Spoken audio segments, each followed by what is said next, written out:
Weekend వచ్చేసింది కాబట్టి grocery shopping కోసం డీమార్ట్కి అయితే వచ్చేసాం. మాల్కి వచ్చేసాక నా చిట్టి తల్లి ఫస్ట్ చేసే పని ఏంటో మీకు తెలుసా? షాపింగ్ చేసినా చేయకపోయినా తనని మాత్రం కంపల్సరీ ఒక్కసారైనా ఎస్కలేటర్ పైన ఎక్కించాలి.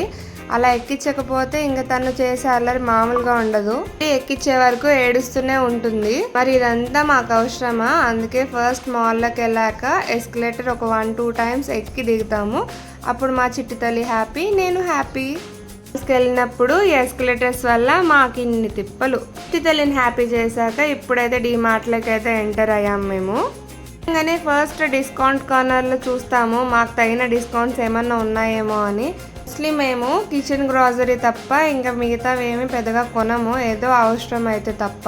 బికాస్ మేము నార్మల్ గ్రాసరీ అంతా ఆర్మీ క్యాంటీన్లోనే కొంటాం అనమాట. తో పోలిస్తే అవి మాకు తక్కువ రేట్లో వచ్చేస్తాయి. మార్ట్కి వచ్చినప్పుడు షాపింగ్ చేసి ఆ బండిని మేము సామాన్లతో నింపుతామో లేదో కానీ మా పిల్లలు మటుకు దాని మీద ఎక్కి కూర్చుంటారు. మా వారు ఇప్పుడు వాళ్ళిద్దరిని హ్యాండిల్ చేస్తుంటే నేను వీడియో తీస్తున్నా.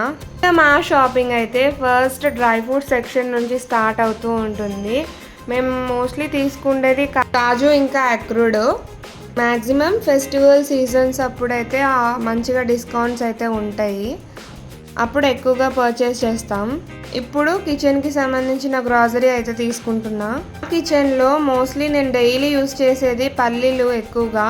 చట్నీలో, కర్రీస్లో, టిఫిన్స్లో డైలీ ఏదో ఒక రూపంలో అయితే దాన్ని యూస్ చేస్తూ ఉంటాను పల్లీలని ఎక్కువగా. నేనేదో అన్ని మెజర్ చేసుకొని కవర్లో వేస్తుంటే మా వారు నన్ను చూసి జోక్ చేస్తున్నారు. క్యానెల్ వేస్తూ ఉంటావు, అవేం మనకేం ఫ్రీగా ఇవ్వరు, వాటికి కూడా అమౌంట్ కట్టాలి అని ఎటకారం చేస్తూ ఉంటారు. అవేవి నేను పట్టించుకోను. అయినా నేను ఒకసారి గ్రాసరీ షాపింగ్కి వస్తే ఖచ్చితంగా 1 మంత్కి సంబంధించిన షాపింగ్ అయితే చేస్తా. అంతే కదా, మళ్ళీ మళ్ళీ షాపింగ్కి 2 పిల్లలను తీసుకొని రావాలంటే ఎంత కష్టం అన్నానంటే మా యోక్షిత్తో ఏమి ప్రాబ్లం లేదు, మా క్రిష్కనే చాలా అల్లరి చేస్తుంది. షాపింగ్ లోపల అయితే చాలా చేసినా కానీ ఆ వీడియో అంతా నేనేం తీయలేదు. దానికి డీమార్ట్లో షాపింగ్ అయితే కంప్లీట్ చేసుకొని ఇప్పుడే బయటకు వచ్చాము. మా వారు కింద పార్కింగ్లో బైక్ని తేవడానికి అయితే వెళ్ళారనమాట. ఇక్కడ వెయిట్ చేస్తుంటే మా వారికి అయితే మెసేజ్ వచ్చిందంట, మూవీలో టికెట్స్ బుక్ అయ్యాయని. చెప్పాం కదా సాటర్డే మూవీకి వెళ్తూ ఉంటామని. కానీ లాస్ట్ 2 సాటర్డేస్ అయితే మేము మూవీకి వెళ్ళలేదు, ఎందుకంటే వినాయక చవితి సెలబ్రేషన్స్లో క్వార్టర్లో అందరి ప్రెజెన్స్ ఉండాలి కాబట్టి, అందరు కలిసి చేసుకుంటారు కాబట్టి. చిట్టి తల్లికి సడన్గా ఒక విషయం గుర్తొచ్చింది. నేను ఉన్నాను, వాళ్ళ అన్న ఉన్నాడు, తను ఉంది, వాళ్ళ డాడీ లేదనే విషయం ఏదో గుర్తొచ్చినట్టుంది. అందుకే తను వాళ్ళ డాడీని వెతుక్కుంటూ మళ్ళీ మాల్ వైపు అయితే ఉరుక్కుంటూ వెళ్తుంది. మరి ఏమనుకుందో, వాళ్ళ డాడీ ఏమైనా తప్పిపోయాడు అనుకుందో ఏమో మరి నా చిట్టి తల్లి. వెళ్ళి తననైతే రిటర్న్ తీసుకొని ఇంకా మేము గ్రాసరీ అంతా ఇంట్లో పెట్టేసి మళ్ళీ మూవీకి అయితే బయలుదేరుతున్నాము. లాస్ట్ వీడియోలో నేను మీకు చెప్పాను కదా మేము ఫ్రీగా మూవీకి వెళ్తామని.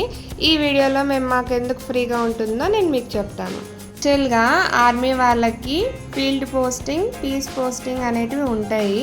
ఈ ఫీల్డ్లో ఉన్నప్పుడు ఫ్యామిలీస్కి తీసుకుపోవడానికి కొన్ని యూనిట్స్లో అయితే పర్మిషన్ ఉండదు. మోస్ట్లీ చాలా వరకు అయితే పర్మిషన్ ఉండదు. అప్పుడు వాళ్ళు వాళ్ళ ఫ్యామిలీస్ని మిస్ అవుతూ ఉంటారు, వాళ్ళ పిల్లల్ని మిస్ అవుతూ ఉంటారు. ద సేమ్ టైం వాళ్ళ ఫ్యామిలీస్ కూడా వారిని చాలా మిస్ అవుతూ ఉంటారు. ఫ్యామిలీస్ అనే కాదు, -డిగ్రీలో వాళ్ళకి డ్యూటీస్ అనేటివి ఉంటాయి. చలిని తట్టుకొని ఎంతో కష్టపడి బార్డర్స్లో ఎన్నో ఇబ్బందులు పడి వాళ్ళు మనకైతే ప్రొటెక్షన్ అయితే ఇస్తారు. కొన్ని సార్లు అయితే వాళ్ళకి లీవ్ ఇవ్వడం కూడా చాలా కష్టము, చాలా కష్టం పైన లీవ్ ఇస్తూ ఉంటారు అలాంటి ఏరియాస్లో ఉన్నప్పుడు. మరి వాళ్ళకి బార్డర్లో అంత ప్రాబ్లమ్స్ ఫేస్ చేసుకొని పీస్ ఏరియాలో పోస్టింగ్ వచ్చినప్పుడు బాధ అంతా దూరం చేయడానికి మంచి ఫ్యామిలీ క్వార్టర్స్, వాళ్ళ కోసం పార్కులు, ఫ్యామిలీతో టైం స్పెండ్ చేయడం కోసం మూవీ ఆడిటోరియంస్, వాళ్ళ కోసం పార్కులు, స్కూల్స్, వాళ్ళ ఫ్యామిలీస్ కోసం వెల్ఫేర్ ప్రోగ్రామ్స్, బడాఖానా, ఇలా ఇంకెన్నో పోస్టింగ్లో అయితే హ్యాపీగా స్పెండ్ చేస్తారు. 3 years పీస్ పోస్టింగ్ కంప్లీట్ అయిపోయి మళ్ళీ బార్డర్కి అయితే వెళ్తారు. ఇంత పెద్ద స్టోరీ ఉంది. నేనైతే షార్ట్కట్లోనే చెప్పాను, ఇంకా చాలా స్టోరీ ఉంది దీనికి. కోసమే మాకు మ్యాక్సిమం ఫెసిలిటీస్ అయితే మాకు ఉంటాయి ఆర్మీలో. ఇంకా ఇప్పుడు ఎంతైనా మిలిటరీ వాళ్ళు కదా, మిలిటరీలో రూల్స్ అండ్ రెగ్యులేషన్స్ ఉంటాయి కదా. Side food is not allowed in auditoriums. Farewell వచ్చినప్పుడు మనం ఏమైనా తినాలనుకున్నా తాగాలనుకున్నా అంతా బయట చేయాలన్నమాట. వాళ్ళకి వాటర్ తప్ప ఎలాంటి ఫుడ్ అలౌ చేయరు. కాబట్టి మేము ఇక్కడ సమోసా తిని ఇంకా లోపలికి అయితే వెళ్ళి రిమైనింగ్ మూవీ చూసి ఇంటికి వెళ్తాం. మీకు మా వ్లాగ్ ఎలా అనిపించింది? నచ్చితే లైక్ చేయండి, సబ్స్క్రైబ్ చేయండి.